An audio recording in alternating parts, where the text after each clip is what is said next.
This centuries-old Dublin Coddle is hands down one of the best comfort food dishes you've probably never even heard of. And I'm telling you, if you haven't had it, you've been missing out big time. It's an incredible meal of roasted onions with sausage, carrots, and potatoes in a seasoned up broth that is slow cooked to perfection. Oh, you have got to try this Dublin Coddle recipe, and if you do, I have a feeling you're going to love it. Let's start out by knocking out some prep. Sound good? Let's cook. In Chef Billy Parisi fashion, we have 2 medium-sized yellow onions. You could use a white or even a sweet here. What we want to do is slice off the ends, slice it in half, remove that outside peel. Then we are going to thinly julienne it just like this. And when doing it, I usually get about 3/4 of the way through and then roll the onion over to stabilize it and then continue to slice. Let's set these to the side. And then next I have 2 medium-sized leeks. Now, you never want to go too far into that dark green area because it can become really bitter, especially when you cook it down. So we're going to slice it right before that. Next, I'm going to slice it in half, lay the leeks on that flat cut side, and then I'm going to thinly julienne it just like with the yellow onions.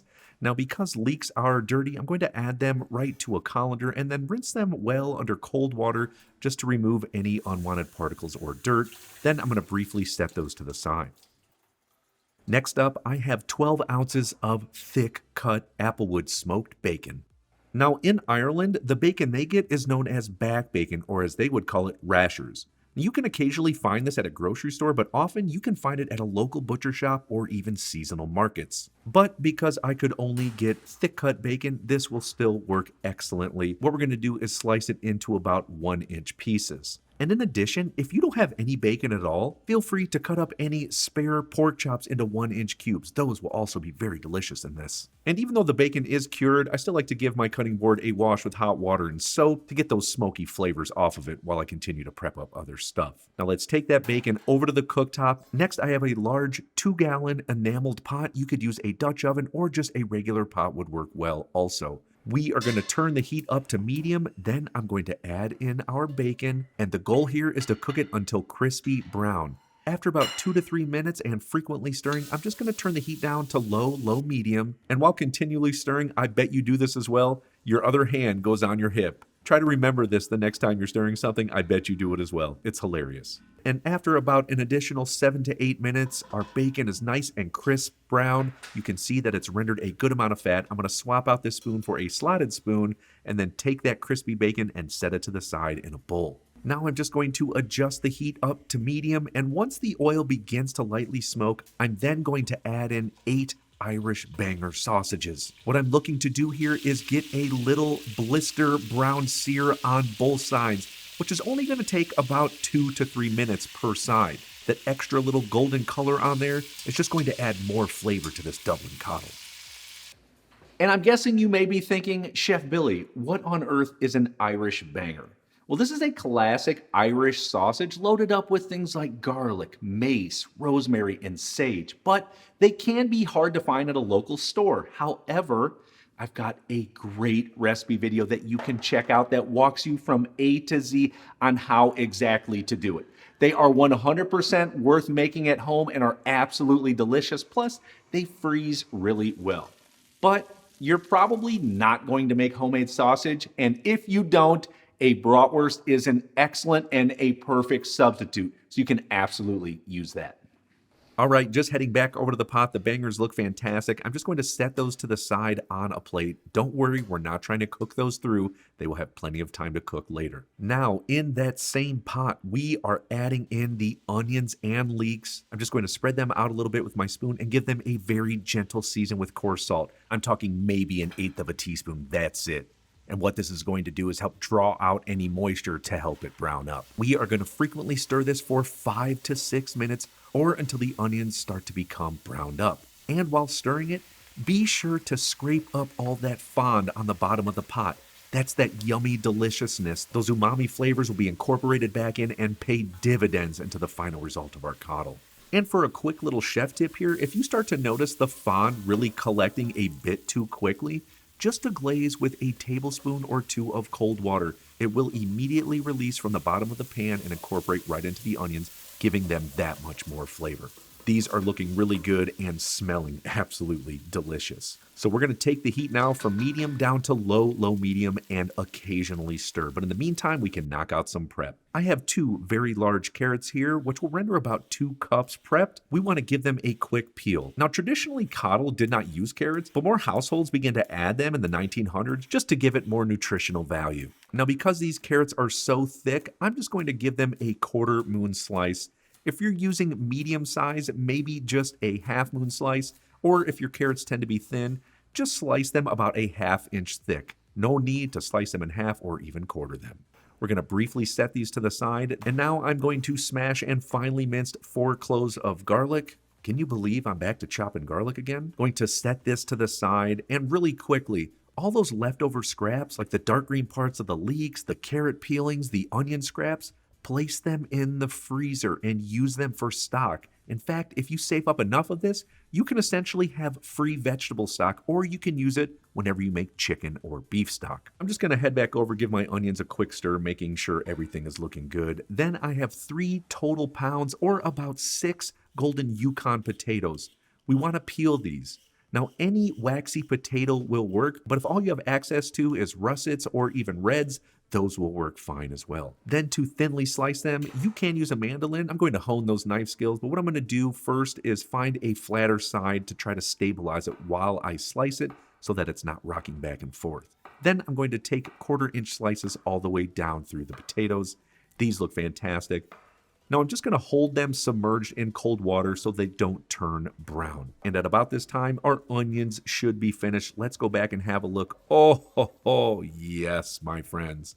That deep golden brown, that is flavor. So good. Okay, a little bit more heat adjustment. Let's go from low to low medium, back up to medium. We're going to add in our garlic, stir it in, and cook it just until it becomes fragrant, which only takes about 30 to 45 seconds. Once they are stirred in, we're next going to add in our carrots and saute these for about 4 to 5 minutes. We want to get them just a little bit browned up before stewing them. And Comies, stop and taste everything. This is what cooking should be about so that it doesn't become some mundane chore. Plus, it will help you become a better cook because you'll begin to know what things should look like and taste like throughout the entire process. The carrots are looking fantastic. Now at this stage, we are going to go grab our crispy bacon and add it and evenly sprinkle it all over the top of the carrots and onions. Then taking our sausage one at a time, we are going to place it right on top of that bacon, making sure not to stack the sausages, but just putting them side by side all over the pot. And of course, if there are any sausage juices left on that plate, add that in there. That's just more flavor. And then I'm going to add in about 6 to 7 cups of really good chicken stock here. I've got a fantastic homemade recipe. You can definitely check that out. The other options would be beef stock, vegetable stock, brodo, or even water if that's all you have. But using a stock is going to bring about a lot more flavor. Next up, I'm also going to gently season this with salt and fresh cracked black pepper, and then I'm going to stir it in. Remember, when it comes to seasoning, season once, taste twice. Taste it, season it, taste it again, see if it needs a little bit more. But remember, as it cooks, the flavors are going to concentrate and it will naturally become more seasoned up as the salt cooks down in the stock. Once we're good, it's now time to add in those potatoes. And you can just sort of pour them on the top and spread them out. But you know me, I got that chef blood running through my chef veins. So what I'm going to do is just fan them around the outside all the way through to the center. Now these potatoes should maybe be partially submerged in the seasoned stock and also hanging out a little bit. And as it cooks down, the stock will rise above the potatoes and then it will recede once it's done cooking. And because these potatoes are hanging out a little bit, I'm also going to give them a gentle season of coarse salt and fresh cracked black pepper. Again, maybe 1/8 to 1/4 teaspoon. That's it. Now, the word coddle derives from the French word caudle, which means to gently boil or stew. But unlike stew, coddle is cooked in layers, where stew, everything is just thrown in together. Now, according to the Dublin City Council, coddle dates back to the first Irish famine in the late 1700s, where anything they had on hand got thrown into the pot. Now, families who had leftover meat, it always got cooked up in soups and stews. Now, when some of these country people who moved into Dublin to find better work opportunities, they brought hens and pigs with them to raise for food. Now, after the pig was slaughtered and sold, the remains were used to make sausages. These sausages and streaky rashers were boiled up with root vegetables to make a cheap, nutritious meal. Honestly, it sounds a lot like how mulligan stew was created. What do you have? Throw it in the pot. All right, here's how we cook this up. So adjusting the heat one last time from medium down to low medium. Next, I'm going to add on a lid and we're going to cook it for about 35 to 40 minutes or until the potatoes are tender. However, if this meal was being prepared in Ireland, this would be something you would slightly push to the side at the edge of the burner and let it slow cook all day long and graze on it whenever you're hungry. After those 35 to 40 minutes are up, let's come back and have a look. Oh man, the smells in here, it's just so good. Everything looks fantastic, but I'm going to take it just one step further, and I'm going to drizzle on 2 to 3 tablespoons of melted unsalted butter. Now, this isn't just because I want to add more fat to a dish. I'm going to place it on a middle rack in the oven at 450 degrees Fahrenheit, fan off, and cook for 15 to 20 minutes. I just want to kind of crisp up those potatoes a little bit on top. Fantastic. And like I said, you can see that the stock starts to recede underneath the potatoes. This looks so good. This is that comforting goodness I always talk about. Taking a really simple recipe, but greatly enhancing it with those classic fundamental cooking techniques. It doesn't need more ingredients. It just needs to be done right, and the procedures will get you there. Taking the time to caramelize those onions, searing the sausage, seasoning every step of the way so every bite is delicious. This is a meal that you serve to family and friends and enjoy. Oh, I know there's going to be some great memories around the table.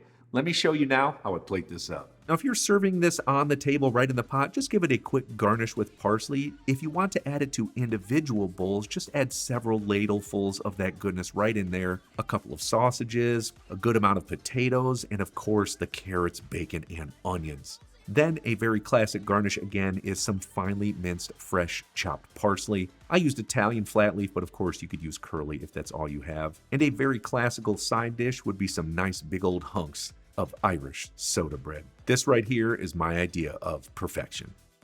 And the smells in here are just incredible. I can't wait to get into this. Now, if you want to grab that soda bread recipe, be sure to check it out right here at my website at billyparisi.com. Also, if you love Irish recipes, you have to check out my corned beef and cabbage recipe video. I show you how to cure it from A all the way to Z. You will love it. I'll see you on there.